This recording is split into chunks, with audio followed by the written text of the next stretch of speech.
inilah dia.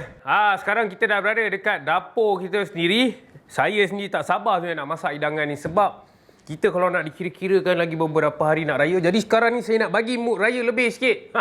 Saya nak buat rendang campur. Apa yang campur? Inilah dia yang dikatakan campur. Dekat dalam ni dia ada hati dengan pedal. Okay, jadi kalau anda rasa macam nak campur lagi, kadang-kadang rendang campur ni dia ada lagi macam-macam. Dia ada campur juga dengan kaki ayam pun ada. Organ-organ mana yang tak pakai tu campurkan sekali. Dan nak lagi sedap, ada kacang panjang pun cantik juga. Tak pun kacang boncis ataupun kacang botol, campur sekali kat dalam. Tapi kalau tak ada masalah. Itu je sebenarnya. Kalau dengan saya senang. Kalau tak ada masalah lah. Tapi kalau ada tu sedang elok kita boleh tambah. Sebab yelah kita punya modal pun RM10 untuk buat 2 menu. Jadi saya rasa memudahkan RM10 dah boleh dapat juga kita punya rendang dan juga satu menu lagi. Itu pun dah cukup memadai dah. Betul. Okey, jadi sekarang untuk langkah pertama kita punya rendang ni. Biasanya kalau rendang semua bahan-bahan ni dia akan kisar. Tapi macam biasa saya dekat dapur bujang ni kita tak adalah ada blender, tapi itu bukan menjadi penghalang untuk kita tak boleh buat kita punya rendang ni supaya jadi lebih sedap. Cara dia sebenarnya lepas kalau kita tak ada blender, tak ada batu lesung, kena potonglah dengan lebih halus kita punya bahan-bahan ni. Yang pertama saya akan potong adalah kita punya serai. Right, potong halus. Semuanya kita akan potong halus lah.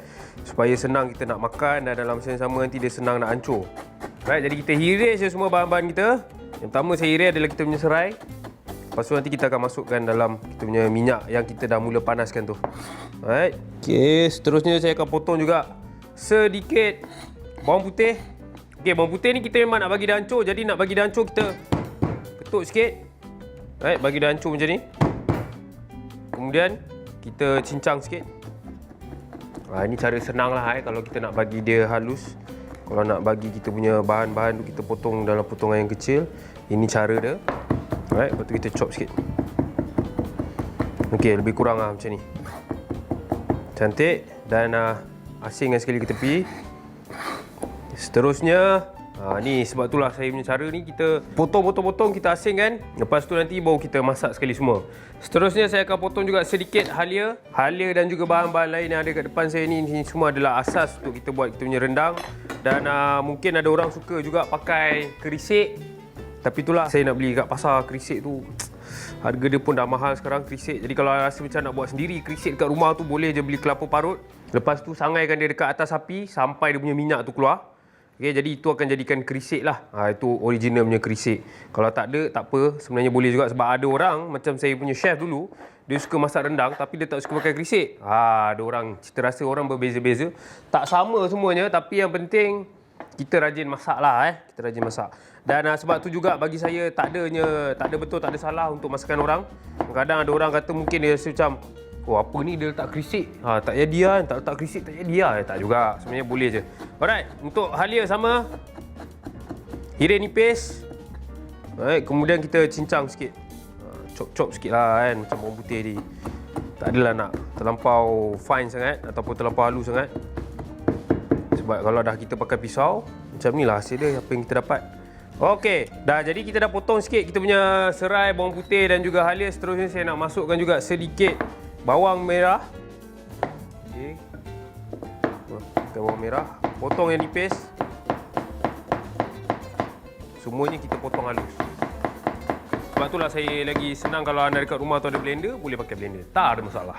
Alright, dan sekarang kita masukkan semua bahan-bahan kita dalam minyak panas. Alright, masukkan semua. Lagi kita masukkan lagi kita punya, ada lagi bahan yang kita nak kena potong. Kita punya cili padi ni belum potong lagi. Cili padi ni kita nak bagi dia pedas-pedas sikit. Jadi saya akan potong halus. Alright. Kalau rendang kalau tak pedas tu, aduh, dia memang tak rasa lah.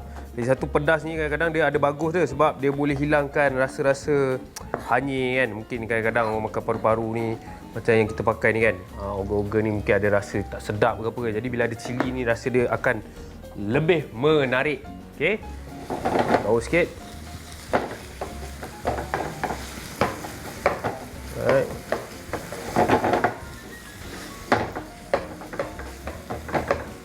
Okey, kacau je. Kita biarkan dia sekejap, bagi dia garing sedikit.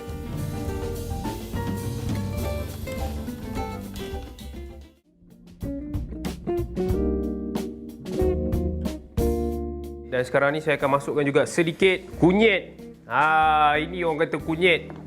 Alright. Kunyit dengan halia sedara mara jauh. Kunyit ni dia ada warna kuning sikit. Halia ni memang tak ada apa langsung lah. Halia senangnya kalau kita nak kemaskan dia. Dan untuk kunyit ni cara dia sama juga. Kikis dia pakai sudu. Lebih selamat. Lebih jimat. Kalau pakai pisau tu bukan apa. Kadang-kadang kalau kita pakai pisau tu terlebih membazir pula kan. Kena yang baru belajar pakai pisau dah lagilah. Elok-elok besar macam ni. Tahu-tahu dapat secubit je. Dah tak jadi apa dah kan. Okay, jadi pakai je sudu. Dan seterusnya untuk kita punya kunyit sama. Iriskan je. Right, lepas tu kita cincang sikit lagi. Ni orang tengok ni kan. Apa jenis rendang lah dia buat ni. Inilah dia. Inilah dia rendang orang bujang. Kata kan. Right. Kenalah dengan bajet kita RM10 untuk 2 menu. Jadi kita buatlah rendang cara kita. Okay, masukkan kunyit. Dan sekarang ni kita tumis dia. Tumis dia bagi dia layu. Bagi kita punya bahan-bahan ni masak. Right, kalau nak tengok ni sikit je lagi. Bagi dia perang sikit. Kemudian saya akan masukkan kita punya bahan-bahan yang kita dah beli dekat kedai ayam tadi. Abang tu nampak. Untuk memudahkan RM3, saya dapat pedal dengan paru ni. Okey, yang saya dah potong kecil-kecil. Nampak? Dia dah potong kecil-kecil lah. Senang. Satu bila kita potong kecil macam ni, senang nak masuk mulut. Dan satu lagi dia cepatlah dia masak. Tak lama sangat. Sebab kadang-kadang ada orang mungkin dia ingat kan, bila dia dengar nama rendang ke, oi ini nak masak lama ni, 1 jam ni ada kan. Ada. Kalau rendang saya yang saya nak masak ni kurang-kurang dia pun kita borak macam ni dia dah 15 ke 20 minit jugalah kan. Lebih kurang macam tu lah. Itu pun bergantung juga berapa banyak anda nak masak. Kalau macam saya sikit ni mungkin sekejap pun. Okey, jadi sekarang ni dia dah separuh masak. Saya akan masukkan kita punya bahan ni yang saya dah potong tadi. Kita punya hati dengan pedal. Masuk terus. Dan sekarang kita kacau dia. Bagi dia masak. Bagi dia masak sikit. Kalau macam ni sebenarnya dia tak adalah lama sangat. Kita perlukan masa lebih kurang dalam 3 ke 5 minit untuk bagi dia masak. Kemudian saya akan masukkan kita punya bahan seterusnya.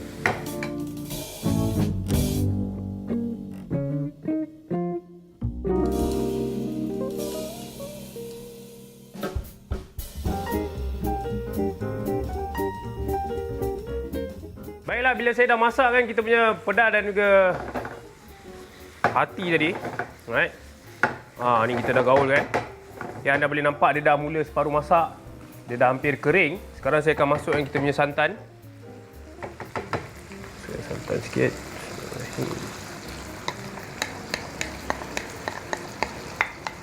Jadi bila kita dah masukkan santan ni, apa nak kita kena buat sekarang adalah kita akan biarkan santan ni masak sehingga dia pekat lah. Jadi kalau anda rasa macam nak masukkan kerisik, waktu ni sesuai untuk masukkan kerisik. Kalau tak ada, tak apa. Yang sekarang ni apa saya nak buat adalah kita akan biarkan sampai dia kering dan sampai lemak santan tu berada di permukaan atas. Maksudnya dia dah siap. Kemudian kita akan tutup api dan kita akan hidangkan dia. Sekarang ni kita nak kena biar sekejap lah. Lebih kurang dalam 5 ke 7 minit.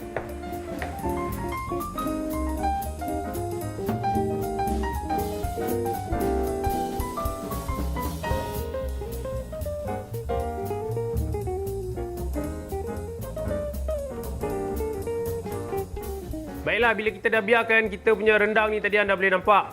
Sekarang ni dia punya minyak. Macam saya cakap tadi. Dia punya lemak daripada santan tu. Nampak? Kita boleh nampak sendiri sekarang ni. Elok-elok berkuah tadi, kita biarkan dia masak sampai dia kering. Tapi ada orang dia suka berkuah sikit, jadi tak ada masalah pun. Kalau anda nak masukkan santan, lepas tu biarkan dia mendidih sekejap, boleh terus jadi, tak ada masalah. Tapi macam saya suka kering. Sebab satu bukannya apa, bila kering ni dia lebih tahan lama lah. Dan sekarang untuk siapkan dia, saya akan masukkan kita punya daun kunyit ni. Jangan terkejut, daun kunyit ni kita akan pakai banyak sebenarnya. Alright. Buang tangkai dia yang keras ni. Sekarang untuk daun ni kita akan hiris je. Lipat dahulu. Okey. Hiris halus, masuk terus kat dalam. Lagi banyak sebenarnya lagi sedap. Tapi saya pakai ni satu helai daun ni untuk kita punya hidangan ni pun memang dah sedang elok lah ni. Kalau dekat rumah tu tak ada daun kunyit, boleh gantikan dengan daun limau. Kalau tak ada pun, kalau ada dua-dua. Kalau ada dua-dua, pakai dua-dua. Masuk sekali daun kunyit dengan daun limau. Tapi kalau tak ada, tak apa, tak ada masalah. Dia terpulang lah. Ini semua ni cara-cara lain lah kan. Saya bagi cara je nak masukkan. Alright. Sekarang ni kita dah potong. Masukkan terus dalam rendang. Okey, api kita boleh tutup. Sebab kita nak kacau dia bagi sebati je. Nampak tu. Okey, jangan lupa juga. Ni walaupun dah macam-macam letak ni, tapi tak letak garam, memang tak jadi apa lah. Sekarang saya masukkan garam sikit. Okey. Bau sikit lagi. Dah pun siap. Okey, jadi rendang kita dah siap. Sekarang ni saya dah boleh hidangkan dalam pinggan kita. Sebab saya pun sekejap lagi tak sabar nak rasa untuk berbuka ni. Rendang. Biasanya orang makan untuk raya, memang rendang lah. Rendang ni memang menu kegemaran. Tapi itulah, kadang-kadang tak payah nak tunggu raya pun sebenarnya. Bulan puasa pun kita boleh rasa teringin nak makan. Buat terus kan. Jangan tunggu-tunggu sebab masak ni tak susah pun. Masak ni sedang je. Yang penting anda tahu apa bahan-bahan yang perlu digunakan. Dia dah boleh jadi satu hidangan yang sedap. Jadi inilah dia menu saya yang pertama yang saya dah siapkan, iaitu rendang campur. Jangan lupa cuba.